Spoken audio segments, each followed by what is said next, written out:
एक आदमी ने एक बहुत ही खूबसूरत लड़की से शादी की। शादी के बाद दोनों की जिंदगी बहुत प्यार से गुजर रही थी। वह उसे बहुत चाहता था और उसकी खूबसूरती की हमेशा तारीफ किया करता था।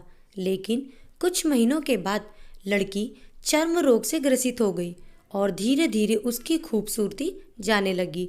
खुद को इस तरह देख उसके मन में डर समाने लगा कि यदि वह बदसूरत हो गई तो उसका पति उससे नफरत करने लगेगा और वह उसकी नफरत बर्दाश्त नहीं कर पाएगी। इस बीच एक दिन पति को किसी काम से शहर से बाहर जाना पड़ा। काम खत्म कर जब वह घर वापस लौट रहा था, उसका एक्सीडेंट हो गया। एक्सीडेंट में उसने अपनी दोनों आंखें खो दी, लेकिन इसके बावजूद भी उन दोनों की जिंदगी सामान्य तरीके से आगे बढ़ती रही। समय गुजरता रहा और अपने चर्म रोग के कारण लड़की ने अपनी खूबसूरती पूरी तरह गंवा दी। वह बदसूरत हो गई, लेकिन अंधे पति को इस बारे में कुछ भी पता नहीं था। इसलिए इसका उनके खुशहाल विवाहित जीवन पर कोई प्रभाव नहीं पड़ा। वह उसे उसी तरह प्यार करता रहा। एक दिन उस लड़की की मौत हो गई। पति अब अकेला हो गया था। वह बहुत दुखी था।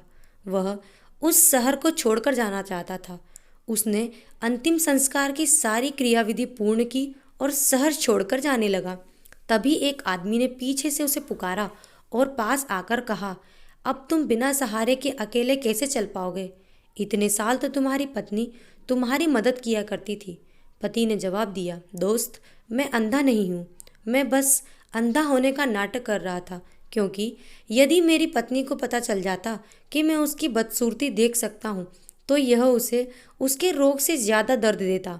इसीलिए मैंने इतने साल अंधे होने का दिखावा किया। वह बहुत अच्छी पत्नी थी। मैं बस उसे खुश रखना चाहता था। खुश रहने के लिए हमें भी एक दूसरे की कमियों के प्रति आंखें बंद कर लेनी चाहिए और उन कमियों को नज़रअंदाज कर देना चाहिए।